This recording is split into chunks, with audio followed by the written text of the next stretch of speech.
নমস্কাৰ আপোনালোক সকলোকে পুনৰবাৰ স্বাগতম জনাইছো মই মজিদ বন্ধুসকল পলকতে চাওক আজি সন্ধিয়াৰ 7টা গুৰুত্বপূৰ্ণ খবৰ প্ৰথমটো খবৰ কোন দিশে গতি কৰিছে ৰাজ্যৰ যুৱ প্ৰজন্ম এইবাৰ ৰাজ্যত সংঘটিত হৈছে আন এক চাঞ্চল্যকৰ ঘটনা 4 বছৰীয়া কন্যা সন্তানক এৰি উগ্ৰপন্থী সংগঠন আলফালৈ গল তিনিচুকীয়াৰ এইহাল দম্পতি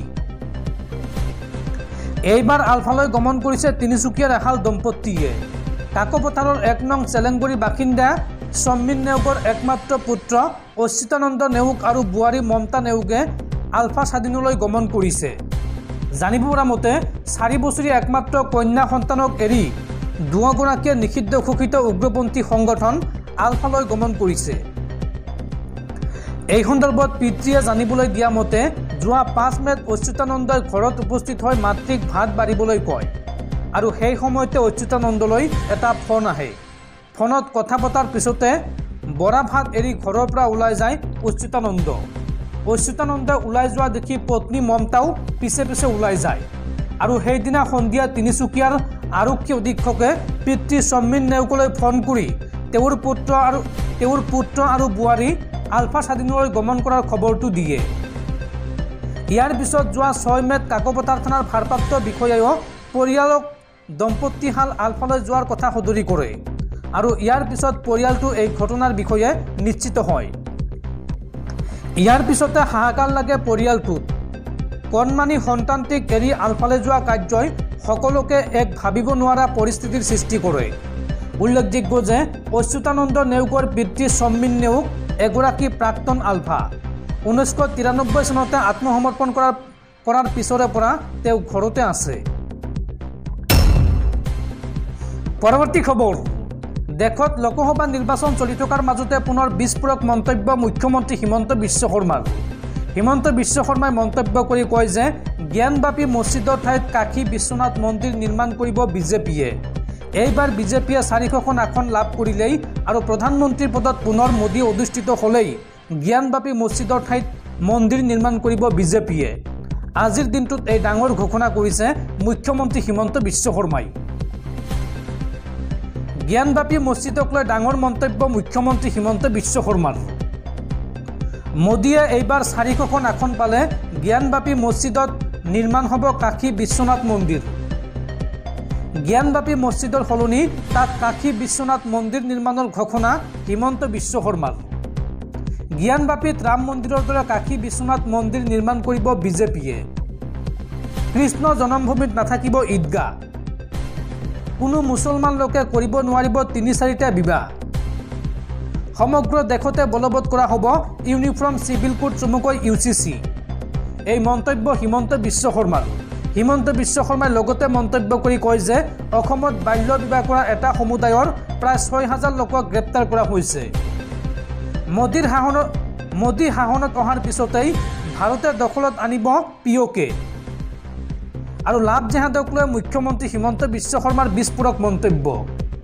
হিমন্ত বিশ্ব শৰ্মাই কয় যে ফেচবুকত কোনেও দিব নোৱাৰিব ভুৱা পৰিচয় ফেচবুকত ভুৱা পৰিচয় দিয়া সকলক ধমক দিলে হিমন্ত বিশ্ব শৰ্মাই ভুৱা পৰিচয় দি বিবাহ কৰা সকলৰ বিৰুদ্ধে কঠোৰ হ'ব চৰকাৰ আৰু কংগ্ৰেছ শাসনলৈ আহিলে পুনৰ দেশত নিৰ্মাণ কৰা হ'ব বাবৰি মছজিদ বিহাৰত আজিৰ দিনটোত এই মন্তব্য কৰিছে মুখ্যমন্ত্ৰী হিমন্ত বিশ্ব শৰ্মাই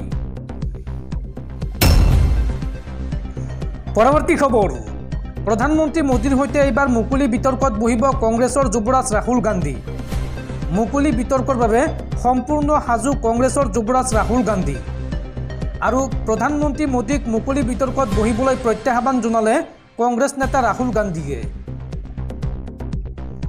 প্ৰধানমন্ত্ৰী নৰেন্দ্ৰ মোদীৰ সৈতে এইবাৰ মুকলি বিতৰ্কত বহিব কংগ্ৰেছ নেতা ৰাহুল গান্ধী প্ৰধানমন্ত্ৰী মোদীৰ লগত মুকলি বিতৰ্কৰ বাবে সাজু হৈছে কংগ্ৰেছৰ যুৱৰাজ উল্লেখযোগ্য যে প্ৰাক্তন ন্যায়াধীশ আৰু প্ৰাক্তন সাংবাদিকে প্ৰধানমন্ত্ৰী মোদী আৰু ৰাহুল গান্ধীক মুকলি বিতৰ্কত বহিবলৈ আহ্বান জনাইছিল আৰু এই বিতৰ্কক লৈ মুখ খুলিছে কংগ্ৰেছ নেতা ৰাহুল গান্ধীয়ে প্ৰধানমন্ত্ৰী মোদীৰ সৈতে মুকলি বিতৰ্কত বহিবলৈ মই 100% সাজু এই মন্তব্য কংগ্ৰেছ নেতা ৰাহুল গান্ধীৰ ৰাহুল গান্ধীয়ে লগতে কয় যে কিন্তু মোৰ সৈতে বিতৰ্কত বহিব নোখোজে প্ৰধানমন্ত্ৰী মোদী।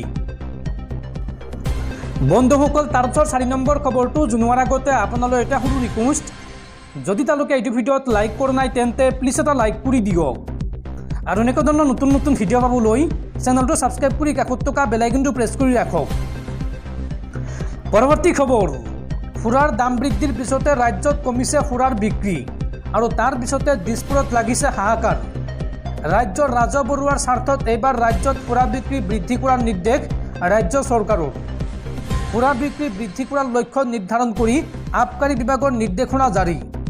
ৰাজ্যৰ প্ৰতিখন মদৰ দোকানক প্ৰতি মাহে 4,500 লিটাৰ মদ বিক্ৰীৰ নিৰ্দেশ বা টাৰ্গেট বান্ধি দিছে অসম চৰকাৰে। পৰৱৰ্তী খবৰ, ৰাজ্যত পুনৰ ভয়ংকৰ গুলিয়াগুলি। এইবাৰ কাজিৰঙা ৰাষ্ট্ৰীয় উদ্যানত চোৰাং চিকাৰী আৰু বনকৰ্মীৰ মাজত ভয়ংকৰ গুলিয়াগুলি আৰু এই গুলিয়াগুলিৰ সময়ছোৱাত বনকৰ্মীৰ গুলীত মৃত্যু হৈছে এটা চোৰাং চিকাৰীৰ। কাজিৰঙা ৰাষ্ট্ৰীয় উদ্যানৰ অগ্ৰাতলী বনাঞ্চলত গুলীচালনাৰ ঘটনা আৰু এই গুলীচালনাত নিহত হৈছে এগৰাকী চোৰাং চিকাৰী। অগ্ৰাতলী বনাঞ্চলৰ ৰঙামতৰীয়া বন শিবিৰ এলেকাৰ এজাৰ কাঠনিত গুলিয়াগুলিৰ ঘটনা সংঘটিত হৈছে। উদ্যানখনৰ বনকৰ্মীৰ সৈতে গুলিয়াগুলি লাগে চোৰাং চিকাৰীৰ। চিকাৰীটোৰ পৰা জব্দ কৰা হৈছে এটা 3.3 ৰাইফল, 3 জাই সজীৱ গুলী আৰু 2 জাই খালী কাৰ্টিজ। আৰু দণ্ডাধীশৰ উপস্থিতিত নিহত চোৰাং চিকাৰীটোৰ মৃতদেহ মৰণোত্তৰ পৰীক্ষাৰ বাবে প্ৰেৰণ কৰা হৈছে। পৰৱৰ্তী খবৰ, দেশত পুনৰ আৰম্ভ হৈছে কৰোনাৰ সংক্ৰমণ আৰু উত্তৰ পূবত ধৰা পৰিছে প্ৰথমজন কোভিড আক্ৰান্ত ৰোগী আৰু কৰোনাৰ নতুন ভেৰিয়েণ্ট ফ্লাডক লৈ বিশ্বজুৰি হাহাকাৰ। উত্তৰ পূবত পুনৰ কোভিডৰ সংক্ৰমণ আৰম্ভ।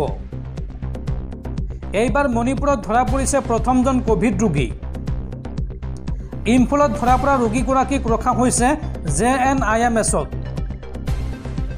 আনহাতে বিশ্বজুৰি নতুন কৰোনাৰ ভেৰিয়েণ্টক লৈ আতংক অব্যাহত আছে। কৰোনাৰ নতুন ভেৰিয়েণ্ট ফ্লাডক লৈ বৃদ্ধি পাইছে উত্তেজনা। আমেৰিকাত ধৰা পৰিছে কোভিডৰ এই নতুন সংস্কৰণ আৰু ভেকচিন আৰু বুষ্টাৰ ড'জ লোৱাসকলক নিৰাপদ নহয় কৰোনাৰ এই নতুন ভেৰিয়েণ্টৰ পৰা। গৱেষকসকলে সদৰি কৰিলে এই কথা। উল্লেখযোগ্য যে ডায়েবেটিছ আৰু হৃদৰোগীক সহজে আক্ৰমণ কৰে এইবিধ ভেৰিয়েণ্টে। পৰৱৰ্তী খবৰ, প্ৰচণ্ড গৰমৰ মাজতে ভাৰতীয় বতৰ বিজ্ঞান কেন্দ্ৰৰ আগজাননী। আগন্তুক 24 ঘণ্টাত অসমৰ লগতে দেশৰ কেইবাখনো ৰাজ্যত হ'ব ধাৰাসাৰ বৰষুণ আৰু প্ৰচণ্ড ধুমুহা। অসমৰ লগতে দেশৰ কেইবাখনো ৰাজ্যত বৰষুণ আৰু ধুমুহাৰ সতৰ্কতা জাৰি বতৰ বিজ্ঞান বিভাগৰ। দেশৰ কেইবাখনো ৰাজ্যত বৰষুণ আৰু ধুমুহাৰ সতৰ্কতা জাৰি কৰা হৈছে। মুঠ 62খন জিলাত ধুমুহাৰ সতৰ্কতা জাৰি কৰা হৈছে। দিল্লীত আগন্তুক 2 দিনলৈ ধাৰাবাহিক বৰষুণ আৰু ধুমুহা অহাৰ সম্ভাৱনা আছে। দিল্লীত সৰ্বনিম্ন উষ্ণতা প্ৰায় 26ৰ পৰা 28 ডিগ্ৰী আৰু সৰ্বোচ্চ উষ্ণতা 38ৰ পৰা 39 ডিগ্ৰী পৰ্যন্ত হ'ব পাৰে। হাৰিয়ানা, চণ্ডীগড়, পাঞ্জাৱ, ৰাজস্থান, উত্তৰ প্ৰদেশত ধুমুহাৰ লগতে এই সময়ছোৱাত পাতলীয়া বৰষুণৰ সম্ভাৱনা আছে। উত্তৰ প্ৰদেশৰ বহু জিলাত আজি প্ৰচণ্ড ধুমুহাৰ সম্ভাৱনা আছে। পশ্চিম উত্তৰ প্ৰদেশত প্ৰচণ্ড বতাহ প্ৰতি ঘণ্টাত 50 কিলোমিটাৰ বেগত বলিব পাৰে আৰু পূব উত্তৰ প্ৰদেশত বতাহৰ গতিবেগ প্ৰতি ঘণ্টাত 40 কিলোমিটাৰ হ'ব। উত্তৰ প্ৰদেশৰ প্ৰয়াগৰাজ, ফতেহপুৰ, প্ৰতাপগড়কে ধৰি 62খন জিলাত ধুমুহাৰ সতৰ্কতা জাৰি কৰা হৈছে। আগন্তুক 24 ঘণ্টাৰ ভিতৰত পশ্চিমবংগ, উৰিষ্যা, কৰ্ণাটকৰ লগতে কেৰালাত মধ্যমীয়া বৰষুণৰ সম্ভাৱনা আছে। জম্মু কাশ্মীৰ, উত্তৰাখণ্ড, হিমাচল প্ৰদেশ, বিহাৰ, ঝাৰখণ্ড, ছত্তীশগড়, তেলেংগানা, মহাৰাষ্ট্ৰ আৰু তামিলনাডুতো বৰষুণ হোৱাৰ সম্ভাৱনা আছে। লগতে অসমতো 11 আৰু 12 মেত বৰষুণৰ লগতে ধুমুহা অহাৰ সম্ভাৱনা আছে আৰু এই সময়ছোৱাত জনসাধাৰণক সতৰ্ক হৈ থাকিবলৈ আহ্বান জনাইছে বতৰ বিজ্ঞান কেন্দ্ৰই।